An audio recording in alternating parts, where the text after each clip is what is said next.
수능 특강 여러분 문제 잘 풀어보았나요? 그럼 선생님이랑 같이 풀어보겠습니다.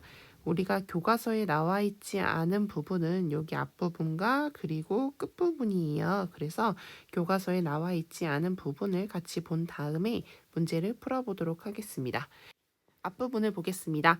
쉬, 이놈 말투가 이 재미를 붙을 양반인지 허리 꺾여 절반인지 개다리 소반인지 꾸레미 전에 백반인지 말투가 꼴뚜가 바가운데 채뜨가 온유월의 밀두가 잔디뚝에 맷두가 부러진 다리 절두가 효도 엿장사 오는데 하레비 찾듯 왜 이리 찼소? 자, 양반들이 말뚝이를 찾는데 이 말뚝이가 나를 왜 이렇게 찾냐 하면서 이 양반과 비슷한 유사한 발음의 절반, 개다리 소반, 꾸레미전 백반 그리고 자기 이름과 비슷한 말뚝, 꼴뚝, 채뚝, 밀뚝 잔디뚝, 메뚝 이런 식으로 해서 언어 유희를 하고 있습니다. 유사한 발음을 사용해서 언어 유희 계속 보여주고 있어요. 생원이 뭐라고 하냐면 네 이놈 양반을 모시고 나왔으면 세처를 정하는 것이 아니고 어디를 이렇게 돌아다니느냐라고 해서 우리가 교과서에 배운 부분이 쭉 이어지고 있습니다. 근데 우리가 교과서에서 그 봉산탈춤을 배울 때 그 극중 장소와 그 공연의 장소가 일치한다고 했잖아요. 그래서 말뚝이가 이렇게 채찍을 가지고 원을 그으며 한 바퀴를 돌면서 여기 이렇게 잡아놨어요 라고 해서 극하는 그 장소에 그 실제로 공연이 일어나고 있는 장소에 그 극중 장소를 이렇게 설정해가지고 말을 하고 있는 걸 알 수 있습니다. 그러면 교과서에 나와 있지 않은 그 뒷부분을 볼게요.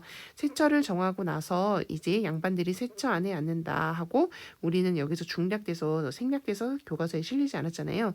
이 뒷부분이 뭐냐면 새님 세처방이 어떻습니까? 참 좋다. 만복이 들어오라고 만가지 복이 들어오라고 사방의 문을 활짝 열었대요. 야 이놈 문을 열어야 복이 들어오느냐? 예 그렇습니다. 개문이 만복내라 문을 열어야 복이 들어옵니다. 개문 문을 열어야 만복내 만가지 복이 들어온다라는 건데요. 여러분 여기에서 계속 보면 알 수 있듯이 말뚝이는 이렇게 한자어를 사용하고 그리고 어려운 말을 사용하고 있는데 양반들은 그렇지 못하고 무식을 드러내는 걸 알 수 있거든요. 이래서 오히려 양반보다 말뚝이가 이렇게 한자어를 능란하게 사용하는 모습을 보여주고 지난번에 설명한 것처럼 그 양반의 그 무식함, 저급함 이런 것들을 좀 더 부각하고 있는 것이라고 볼 수 있습니다. 복이 들어오면 소인이 잡으려고 하니 새님도 잡으시오. 그래서 양반이 복이 들어오면 복이 온다고 해서 이제 잡으려고 일어서는 거예요. 그러니까 말뚝이가 가만히 계시오. 소인이 복 들어온다고 할 때 일어나 잡으시오. 복 들어왔어 라고 하니까 일어나서 복을 잡으려고 두 손을 벌려들고 사방으로 돌아다니죠.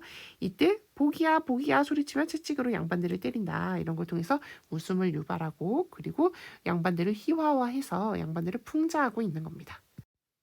양반들 쫓기며 퇴장한다. 이 뒷부분에서는 이 B부분 우리가 교과서에서 배웠던 대로 얘네들이 파자놀이 하면서 무식함 드러내고 있는 부분이고요. 그리고 이 마지막 부분에는 취바리를 잡아들이라고 했는데 그 취바리를 잡아들여서 죽이라고 했는데 취바리를 죽여서 뭐하냐. 시대가 금전이면 그만인데 그 돈이나 몇백 냥 내라고 해서 우리끼리 누나 쓰고 새님도 좋고 나도 돈량이나 벌어 쓰지 않겠냐 해서 이제 취바리 풀어주고 이제 그 갈등을 해소하는 즉 돈으로 문제를 해결하고자 하는 그러한 세태를 보여주고 있는 것 그대로 볼 수 있습니다. 그럼 1번 풀어볼게요. A와 B에 대한 이해로 적절한 것을 고르래요. 아까 A 부분은 어떤 부분이었냐면 말뚝이가 세처를 정했다고 하면서 세처 안을 한자어를 사용하여 묘사하고 있는 부분이었습니다. 그리고 B 부분은 뭐였냐면 파자놀이를 하면서 양반들이 무식함을 드러내고 있는 거였어요. 그럼 1번 보세요. A에서는 말뚝이가 처한 난관 아니죠. B에서는 생원과 서방이 처한 난관을 드러내고 있다. 역시 처한 난관이 아니라 무식함을 드러내고 있는 부분입니다. 2번 계속 보겠습니다. A의 말뚝이 말에서는 서민의 생활상, 지금 A에서는 양반들의 거처에 대한 내용을 제시하고 있는 거니까 생활상 아니죠. 생원과 서방의 말에서는 양반의 생활상을 제시하고 있는 게 아니라 파자놀이를 하는 모습을 보여주고 있다는 점에서 역시 아닙니다. 3번 보겠습니다.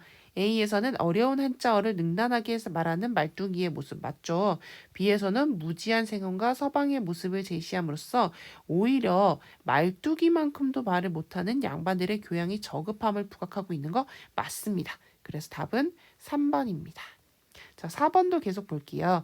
A와 B를 통해 말뚝이가 양반에 대한 불만을 지닌 이유를 밝힘으로써 이런 불만을 지닌 이유 안 나와요. 그리고서 이걸 통해 비판의 정당성을 강화하고 있다. 역시 아닙니다. A와 B를 통해 말뚝이와 양반의 갈등을 반복적으로 제시하여 혼란스러운 사회의 모습을 보여주고 있대요. A에서는 말뚝이가 양반을 속이는 거고 B는 생원과 서방이 파자를 하는 모습이잖아요. 그래서 갈등을 반복적으로 제시하고 있지도 않고 이런 걸 통해 혼란스러운 사회 현실을 보여주고 있지도 않습니다. 자, 2번을 보겠습니다.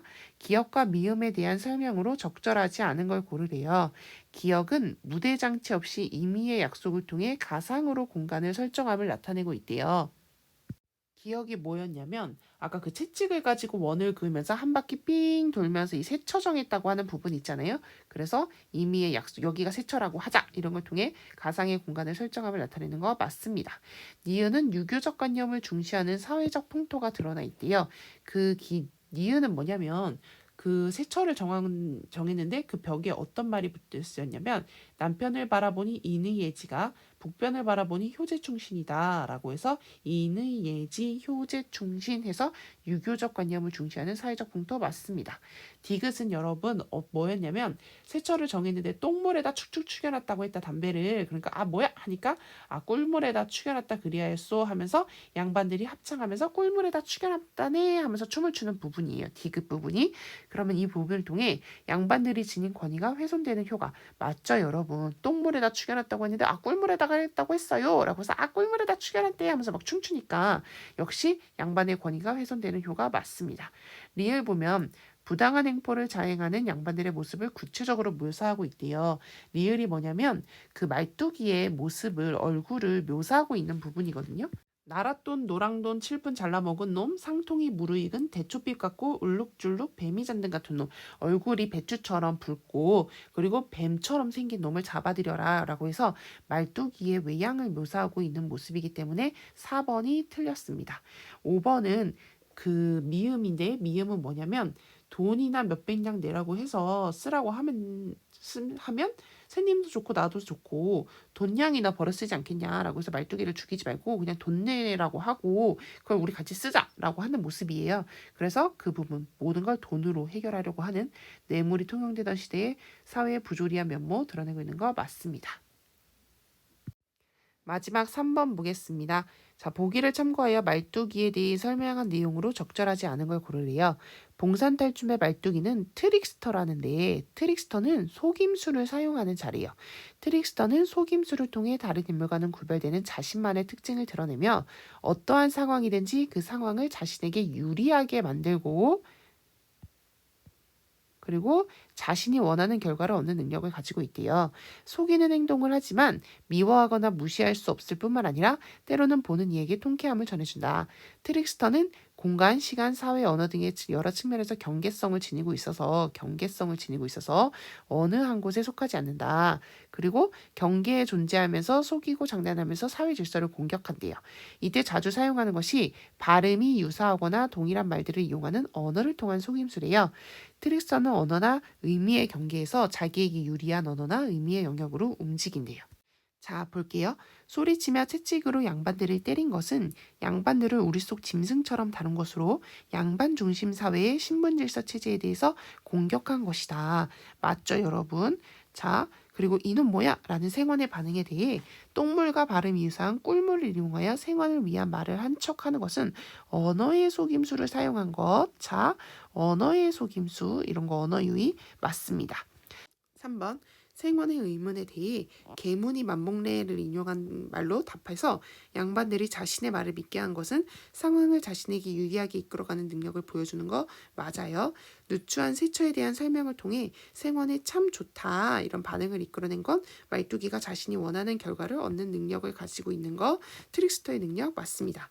5번 보세요. 취바리를 잡아오는데 샌님의 전령이 필요하다는 말은 양반의 허위의식을 지적한 게 아니라 이때까지도 아직 양반의 권위가 사라지지 않았다. 권위가 아직 남아있다라는 거를 우리가 교과서에서 배웠었죠. 그래서 이런 걸 지적한 건 아닙니다. 말뚝이가 양반과 상민 어느 곳에도 속하지 않은 경계의 존재함을 보여주는 건 아닙니다. 그래서 답은 5번입니다. 오늘도 공부하느라 고생 많았습니다. 다음 시간에는 우리 3단원, 교과서 3단원의 그 백석의 국수라는 시를 같이 학습하면서 우리 문학의 전통과 특질에 대해서 학습해 보도록 하겠습니다.